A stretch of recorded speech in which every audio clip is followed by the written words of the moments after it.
Hello, my name is Kathy Mulder. I'm a physiotherapist at the Health Sciences Centre in Winnipeg. And I would like to tell you about a new app for people with mild hemophilia.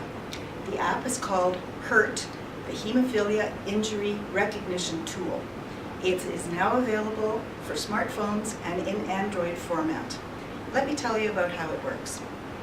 The app was developed specifically for people with mild hemophilia because people with milder forms of this disease don't have a lot of experience with injuries. As a result, they don't always recognize the signs of injury and they don't always have a treatment plan in place. So what the app does is takes them through the steps of assessing when they think they may have an injury and gives them a decision-making pathway to determine whether or not they require treatment.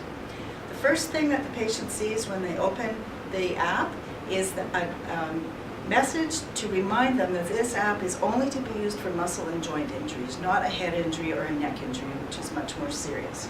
Then it takes them through their assessment steps. They look for swelling, warmth, heat, or limited range of motion that could indicate that a bleed is occurring. If this is the case, the app then directs them to a first aid page. And first aid is described in terms of ice, rest, elevation, and possibly compression.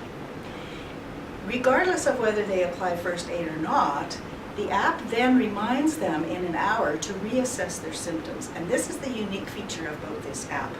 Many people with mild hemophilia are fine at first, but with time, if the bleeding slowly continues, they run into difficulties. So the app has a program built in to remind the person to reassess for the next several days to make sure that the symptoms are not increasing.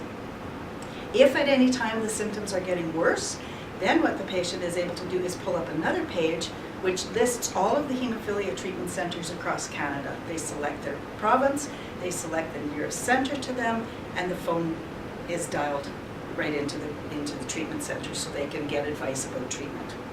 The app is now available for download. It's in the Apple Store, it's on Google Play, and there is also a link from the Canadian Hemophilia Society website at www.hemophilia.ca.